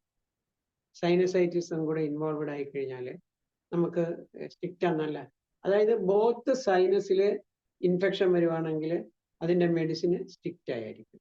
അതേസമയം ഈ സൈനസൈറ്റിസ് തന്നെ ഒരു ഒരു ഒരു ഒരു പ്രോട്ടോകോൾ എന്ന നിലയിൽ എനിക്ക് പറയാൻ പറ്റുന്നതാണ്. അതായത് ഒരു പ്രോട്ടോകോൾ എന്നുള്ള നിലയിൽ പതുക്കെ പറയാം ഞാൻ. പ്രോട്ടോകോൾ എന്നുള്ള നിലയിൽ പറയുകയാണെങ്കിൽ ഈ സൈനസൈറ്റിസിന്റെ ഒരു പ്രോട്ടോകോള് നിങ്ങൾ പേഷ്യന്റ് നമ്മുടെയൊക്കെ വരും, തലവേദനയാണെന്ന് പറയും, നമ്മുടെയൊക്കെ വരിക. അപ്പൊ നമ്മൾ പരിശോധിച്ച് നോക്കി സിംറ്റംസ് എല്ലാം കേട്ട് കഴിയുമ്പോൾ നമുക്കറിയാൻ പറ്റും ഈ സൈനസൈറ്റിസ്. അതിന് ബെസ്റ്റ് മെഡിസിൻ സൈലീഷ്യ വണ്ണം രാത്രി കിടക്കാൻ നേരത്തെ ഒരു ഡോസ്, കാലി ബൈക്ക് 30 കണ്ടിന്യൂ ചെയ്യണം. അത് ഒരു വീക്കിലി ആയിട്ട് കൊടുക്കണം. ഒരാഴ്ചത്തിൽ കുറച്ചുകൂടെ സ്ലോ ആയിട്ട് പറയാൻ ഒരു ചാറ്റ് ബോക്സിൽ. ശരിയാ. അതില്ല, സ്പാസം ഓഫ് എപ്പിഗ്ലോട്ടിസ് കിട്ടിയില്ല, അതാണ് സ്പാസം ഓഫ് എപ്പിഗ്ലോട്ടിസ്. അത് ഞാൻ പറയാം.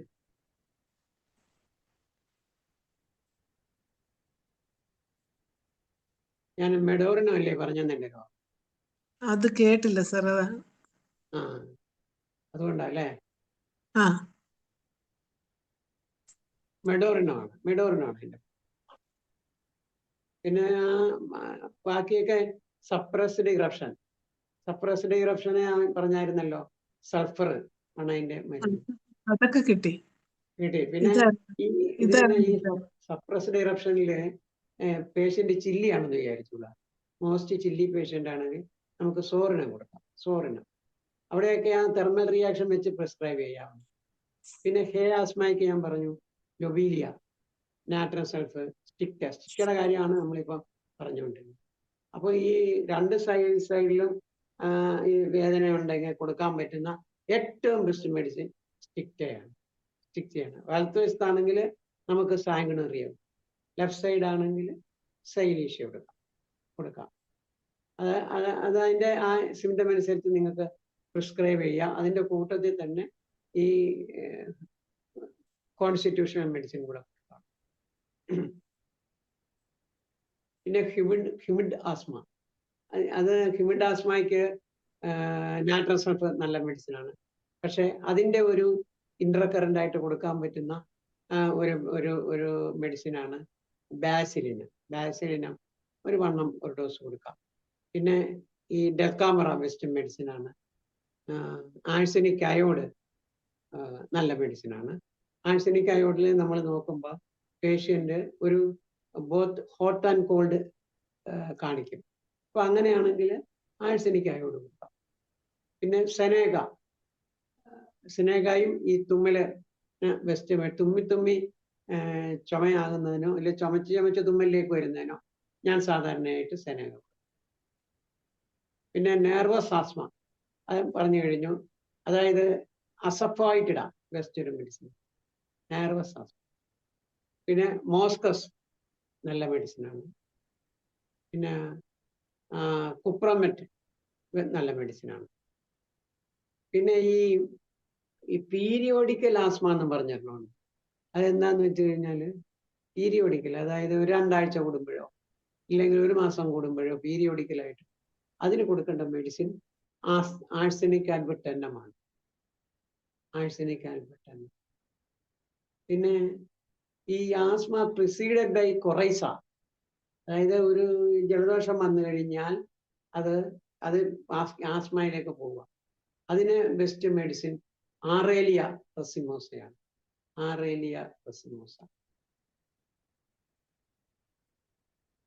അത് ആറേലിയ റെസിമോസ ഉണ്ട്, നാജായും ഉണ്ട്, മെഡിസിൻ ഉണ്ട്.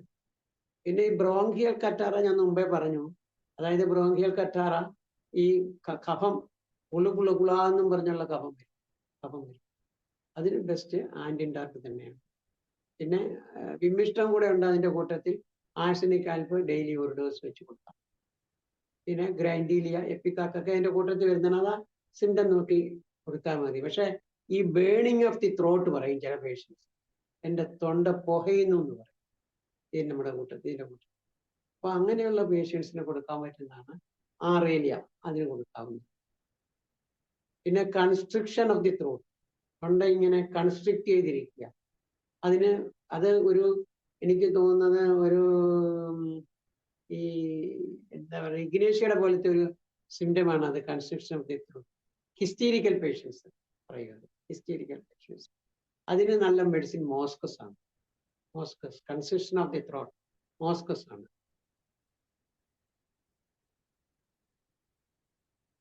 പിന്നെ ഒരു മെന്റൽ സിംറ്റം നിങ്ങൾക്കറിയാം, അതായത് തിങ്സ് ഹി വിൽ ഡൈ, ഞാൻ ചത്തുപോകും ഡോക്ടറെ എന്ന് പറയുകയാണെങ്കിൽ അപ്പം തന്നെ നമ്മൾ ആഴ്സനിക് ആൽബം ഒരു ഡോസ് നമ്മൾ കൊടുക്കണം. അപ്പൊ അത് കവർ ചെയ്യും. പിന്നെ വേറെ ഒരു എണ്ണം ഞാൻ പറയാം, വിത്ത് ഡയറിയോടുകൂടി ആസ്മാവിയാണെങ്കിൽ അതിന് മെഡിസിൻ സോളിഡാഗോ നല്ല മെഡിസിനാണ്. അതിന് നാട്രസൾഫ് നല്ല മരുന്നാണ്. ഡയസ്കോറിയായി നല്ല മരുന്ന്. പിന്നെ വിത്ത് റിമാറ്റിസം അതായത് കൈവേദന, കാലുവേദന ഒക്കെ വിമിഷ്ടം വരുന്ന അങ്ങനത്തെ അതോടുകൂടി വിമിഷ്ടം വരികയാണെങ്കിൽ അതിന്റെ മെഡിസിൻ വിസ്കമാൽ. പിന്നെ ഇപ്പൊ സ്പീഡ് കൂടുതലുണ്ടോ?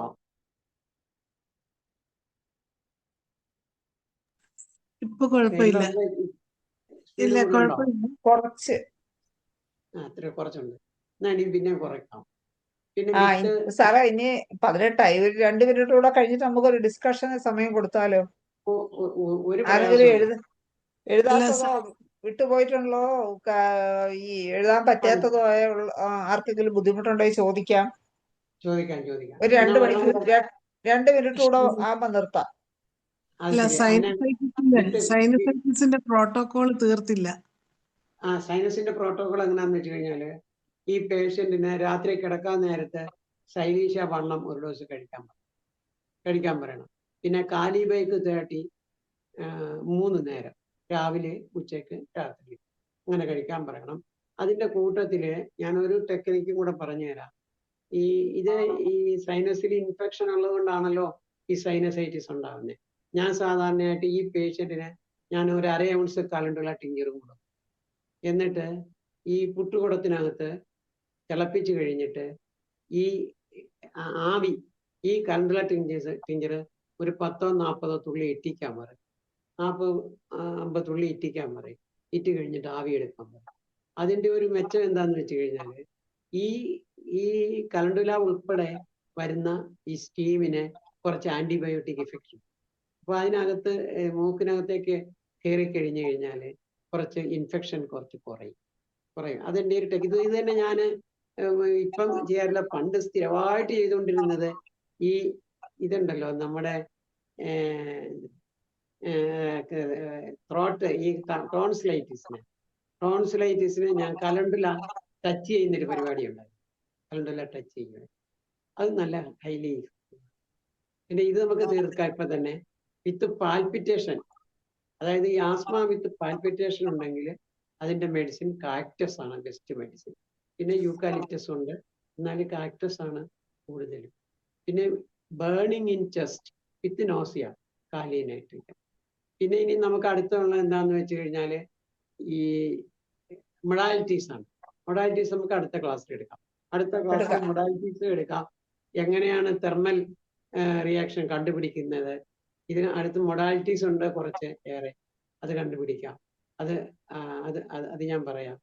പിന്നെ വേറെ എന്തൊക്കെയാണ്? പിന്നെ ഈ ടൈം അഗ്രവേഷൻ ഉണ്ട്. ടൈം അഗ്രവേഷൻ അതും ഞാൻ പറയാം. അതെല്ലാം കൂടെ നമുക്ക് വേണമെങ്കിൽ അടുത്ത ക്ലാസ് എടുക്കാം. ഓക്കെ. അപ്പൊ അത്യാവശ്യം ഇന്നത്തെ ക്ലാസ് നമുക്ക് ഏകദേശം പൂർത്തിയാക്കാം. ഇനി ആർക്കെങ്കിലും എന്തെങ്കിലും സംശയം ചോദിക്കാനുണ്ടെങ്കിൽ ചോദിക്കാനുള്ള സമയം കൊടുക്കും. സർ, അവസാനം പറഞ്ഞ burning in chest with asthma, അത് ഏത് മെഡിസിനാ പറഞ്ഞേ? ബേണിംഗ് ഇൻ ചെസ്റ്റ് അല്ലേ? അവസാനം പറയാം.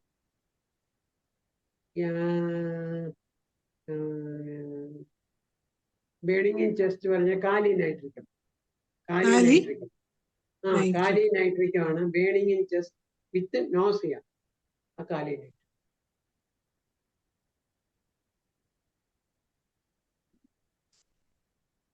ഓക്കെ. ഇന്നത്തെ ഈ ഒരു നല്ല ആസ്മ ബ്രോങ്കൈറ്റിസ് നല്ലൊരു ക്ലാസ് ആയിരുന്നു. അപ്പൊ ഈ ആസ്മ ബ്രോങ്കൈറ്റിസിനെ കുറിച്ച് എന്തെങ്കിലും ഈ ഇന്നെടുത്ത ക്ലാസ്സിൽ എഴുതാൻ വിട്ടുപോയോ എന്തെങ്കിലും സംശയങ്ങളോ പുതിയ ഏതെങ്കിലും കേസുകളോ ഉണ്ടെങ്കിൽ ചോദിക്കാം. 8 മിനിറ്റ് ഉണ്ട്. ഡോക്ടർമാർക്ക് ഹാൻഡ് റൈസ് ചെയ്ത് ഹരിഹരൻ സാറിനോട് സംശയങ്ങൾ ചോദിക്കാം.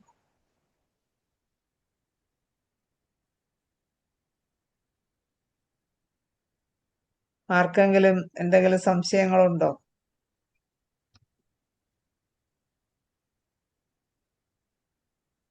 ആർക്കും സംശയങ്ങളൊന്നും ഇല്ലേ? എന്നെക്കാളും കൂടുതൽ അറിവുണ്ട് ഇവർക്ക്. ഷീല ഡോക്ടർക്ക് സംശയമുണ്ട്. ഷീല ഡോക്ടറെ അൺമ്യൂട്ട് ചെയ്ത് സംസാരിച്ചു. ഡോക്ടറെ അയൻ സാറേ നമസ്കാരം. എന്റെ സംശയം ഡോക്ടറെ, ഈ ഫസ്റ്റ് ഡേയില് അക്യൂട്ടായിട്ട് വരുമ്പം കോൺസ്റ്റിറ്റ്യൂഷൻ മെഡിസിൻ കൊടുക്കാമെന്ന് പറഞ്ഞല്ലോ 10 കൊടുക്കാം. അത് എത്ര ഡോസ് കൊടുക്കാൻ പറ്റും നമുക്ക്? ഒറ്റ ഡോസ്, ഒരു ഡോസ് കൊടുത്തേക്കാം. ഒറ്റ ഡോസ് കൊടുത്തിട്ട് നെക്സ്റ്റ് ഡേ ആണ് ഡോക്ടർ പറഞ്ഞത് നമുക്ക് എപ്പിക്കാക്ക് കൊടുക്കാം അല്ലേ? നെക്സ്റ്റ് ഡേ തന്നെ വേണമെന്നില്ല. എന്താന്ന് വെച്ചാൽ അക്യൂട്ട് പേസ് നമുക്ക് കൺട്രോൾ ചെയ്യണമല്ലോ. വേണമെന്നില്ല. അത് ഒരു മണിക്കൂറൊക്കെ കഴിഞ്ഞാൽ ഡിപ്പെൻസ് ആ പേഷ്യന്റിന്റെ ഉണ്ടാകുന്ന ഇതുണ്ടല്ലോ വിറുലൻസ്, അതായത് അതനുസരിച്ച് നമുക്കത് മാനേജ് ചെയ്യാം. സാർ തിരിച്ചല്ലേ പറഞ്ഞത്? കാരണം അക്യൂട്ട് മാനേജ് ചെയ്ത ശേഷം പതുക്കെ കോൺസ്റ്റിറ്റ്യൂഷൻ കോൺസ്റ്റിറ്റ്യൂഷൻ മെഡിസിൻ അപ്പൊ തന്നെ കൊടുക്കാം. എല്ലാരും പറയാറുണ്ട് അത് കഴിഞ്ഞിട്ടേ കൊടുക്കാവുള്ളൂ എന്ന് പറയാറുണ്ട്. പക്ഷെ ഞാൻ സാധാരണയായിട്ട് അപ്പൊ തന്നെയാ കൊടുക്കുന്നത്. ഓക്കെ. ഷീല ഡോക്ടർ ഇനി എന്തെങ്കിലും ചോദിക്കാനുണ്ടോ? അത് തന്നെ. അപ്പം എപ്പിക്കാക്ക് അപ്പം നെക്സ്റ്റ് ഡേ തുടങ്ങി അതിന്റെ കൂടെ തന്നെ നമുക്ക് കാർബോവേജും കൊടുക്കാം എന്നല്ലേ ഡോക്ടർ പറഞ്ഞത് അല്ലേ? അങ്ങനല്ല.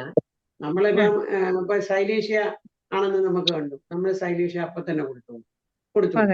അത് കഴിഞ്ഞിട്ട് പിന്നെ അപ്പം അക്യൂട്ടായിട്ടല്ലേ ഈ കുട്ടിയെ കൊണ്ടുവന്നിരിക്കുന്നത്. അത് പെട്ടെന്ന് കുറയ്ക്കണ്ടായിരുന്നു.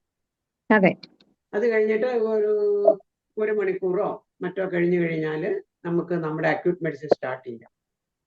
ഓക്കെ. അതായത് അത് സിംറ്റം വെച്ചിട്ട് നമ്മള് അപ്പൊ ഇത് ക്ലീൻ ആണോ കോട്ടട്ടങ്ങാണോ ഒക്കെ നോക്കിയിട്ട് മെഡിസിൻ അക്യൂട്ട് കൊടുക്കണമെന്നാണ് ഡോക്ടർ പറയുന്നത് അല്ലേ? ഏതിന്റെ കൂടെ ആയാലും കാർബോവേറ്റ് കൊടുക്കുക, കാരണം ഓക്സിഡേഷന് നല്ലതാന്ന് ഡോക്ടർ പറഞ്ഞതുകൊണ്ട് ഇതിന്റെ കൂടെ ഏത് ആസ്മ പേഷ്യന്റിനും കൂട്ടത്തിലും കാർബോവേറ്റ് കൊടുക്കാവുന്നു. അതിന്റെ പൊട്ടൻസിയോ ഡോക്ടറെ? 200. ഓക്കെ. എന്റെ എല്ലാ പ്രിസ്ക്രിപ്ഷനിലും ഒരു കോൺസ്റ്റിറ്റ്യൂഷണൽ മെഡിസിൻ ഉണ്ടാവും. അതുപോലെ തന്നെ അക്യൂട്ട് റെമഡി 3 എണ്ണം ഉണ്ടാവും. ആഴ്സനിക്കം 30 ഡെയിലി ഒരു ഡോസ് കൊടുക്കാൻ പറയും. പിന്നെ എപ്പിക്കാക്ക് 3 നേരം കൊടുക്കാൻ പറയും. അത് കാർബോവേഗ് 3 നേരം കൊടുക്കാൻ പറയും. പക്ഷെ ഈ കൊടുക്കാൻ പറയുമ്പോൾ പോലും ആ രോഗത്തിന്റെ അവസ്ഥ അനുസരിച്ചാണ് നമ്മൾ ഇന്റർവെല്ലും തീരുമാനിക്കുന്നത്. അത് ഡോക്ടർ തന്നെ തീരുമാനിക്കണം എത്ര ഇന്റർവെല്ലിൽ കൊടുക്കണം. അത് അക്യൂട്ട് സിവിയർലി അക്യൂട്ട് ആണെങ്കിൽ നമ്മൾ അടുപ്പിച്ച് തന്നെ കൊടുക്കും. ഓക്കെ. ഷീല ഡോക്ടറെ അടുത്തത് ഡോക്ടർ പങ്കജ വല്ലി ഹാൻഡ് റൈസ് ചെയ്തിട്ടുണ്ട്. ഡോക്ടറെ ചോദിച്ചോളൂ. അൺമ്യൂട്ട് ചെയ്ത് സംസാരിക്കാം. ആസ്മ വിത്ത് ഡയേറിയ കേട്ടില്ലായിരുന്നു. സോളിഡാഗോ ആണ്.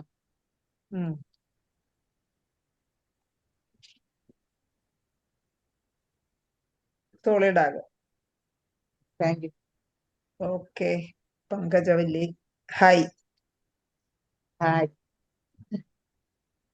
അടുത്ത് ഡോക്ടർ നസീല ഹാൻഡ് റൈസ് ചെയ്തിട്ടുണ്ട്. ഡോക്ടറെ അൺമ്യൂട്ട് ചെയ്ത് സംസാരിക്കും.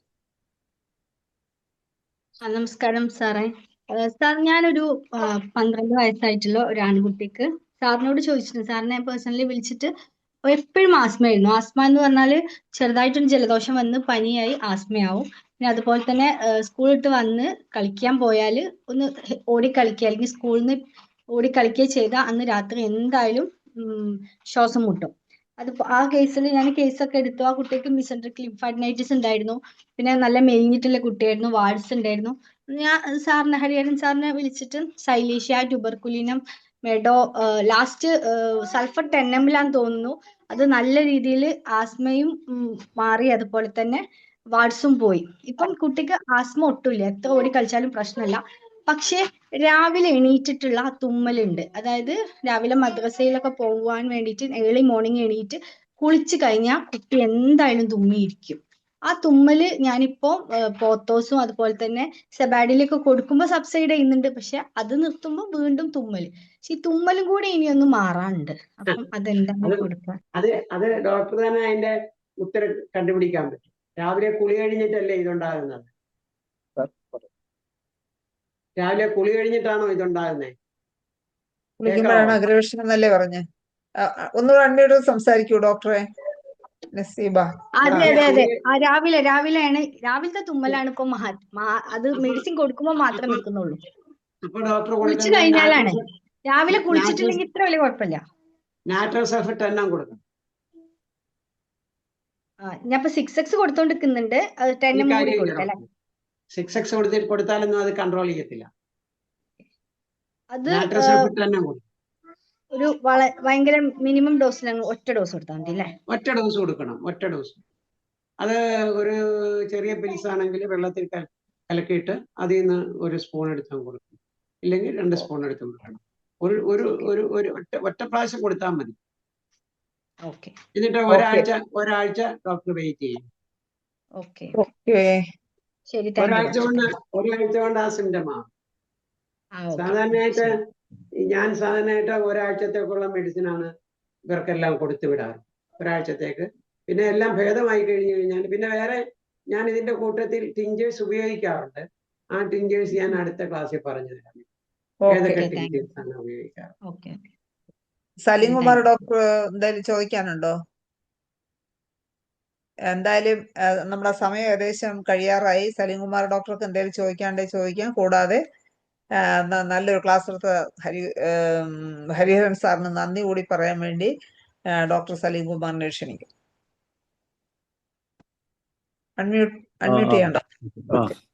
അല്ല, സാറിന്റെ ആസ്മ ക്ലാസ്, ഇതിൽ നടന്നിരിക്കുന്ന ആസ്മ ക്ലാസ്സുകൾ ഇതുവരെ കണ്ടതിൽ ഏറ്റവും നല്ലതായിട്ടാണ് എനിക്ക് തോന്നുന്നത്. ഞാനിപ്പോൾ 3-4 ഓൾറെഡി ഉള്ളതുകൊണ്ട് ഇത്രയും ഡെപ്തായിട്ട് പോയേക്കുന്നത് ഒന്നുമില്ല. പക്ഷെ അതേസമയം ഞാനൊരു പൊതു അറിവിന് വേണ്ടി, സാറിന് ചെറുതായി കാണിക്കാനല്ല, ഈ നമ്മൾ ഹോമിയോപ്പതിക്കൽ അറിയാതെ പോയ സാധനമുണ്ട്. നമ്മൾ ഒരു ഇന്ത്യക്കാരൻ തന്നെയായ പ്രഫുൽ വിജയ്ക്കർ ലോക ഹോമിയോപ്പതിക്ക് കൊടുത്ത ഏറ്റവും വലിയ സംഭാവന ഉണ്ട് അദ്ദേഹത്തിൻ്റെ ആസ്മ ചാർട്ട്. അതൊന്നും നമ്മൾ ആരും പഠിപ്പിച്ചില്ല, നമ്മൾ അറിഞ്ഞില്ല, അറിയിപ്പിച്ചില്ല. അത് വളരെ ഏറ്റവും മെൻ്റൽ സിംറ്റംസ് മാത്രം നോക്കിക്കൊണ്ട് അദ്ദേഹത്തിൻ്റെ ഒരു ചാർട്ട് അദ്ദേഹം പ്രിപ്പയർ ചെയ്തിട്ടുണ്ടായിരുന്നു. അതിങ്ങനെ പേഷ്യൻ്റ് ആർഗ്യൂയിങ് ആണോ, വീപ്പിംഗ് ആണോ, ആംഗ്രി ടൈപ്പ് ആണോ, പാനിക് ആണോ, പിന്നെ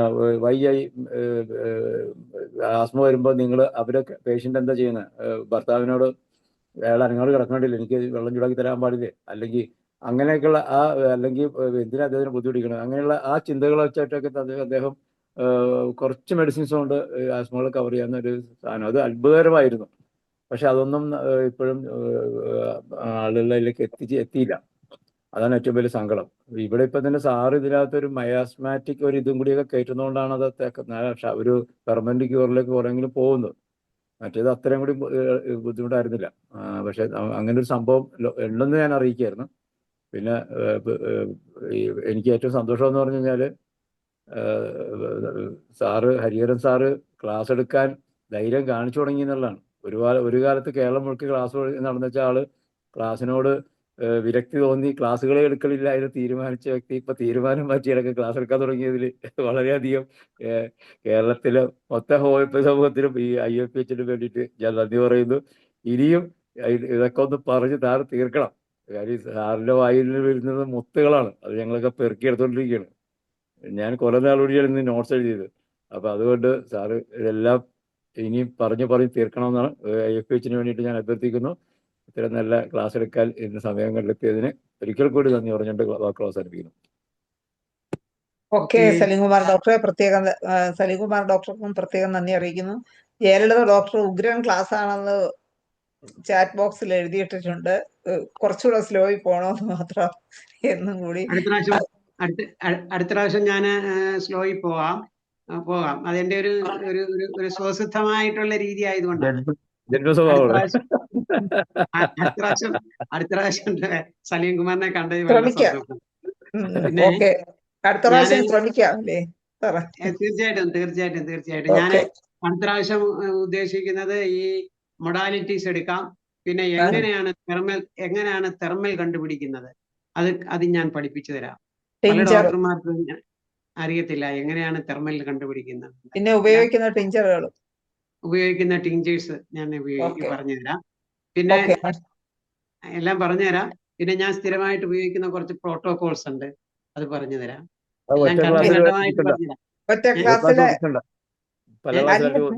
പല ക്ലാസ്സിലായിട്ട് നടത്തിയാൽ ഒറ്റ ക്ലാസ് നോക്കാൻ നിൽക്കണ്ട.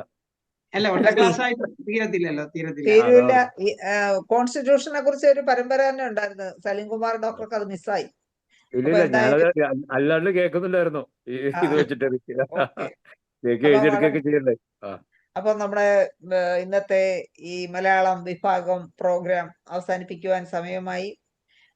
വളരെ നല്ലൊരു ക്ലാസ്സോടുകൂടി ഇന്നത്തെ ഈ സെഷൻ ഇവിടെ അവസാനിക്കുകയാണ്. എന്തായാലും സാറിന് ഇനിയും നല്ല നല്ല ക്ലാസ്സുകളുമായിട്ട് വരാൻ മനസ്സ് തോന്നട്ടെ എന്ന് ആശംസിക്കുന്നു. അതുപോലെ എല്ലാവർക്കും നാളെ ഇതേ സമയം കാണുമ്പോഴേക്കും ശുഭരാത്രി നേർന്നുകൊണ്ട് നിർത്തുന്നു. നമസ്കാരം. Thank you all. എന്റെ ക്ലാസ് കേട്ടതിന് താങ്ക് യു ആൾ. ഓക്കെ.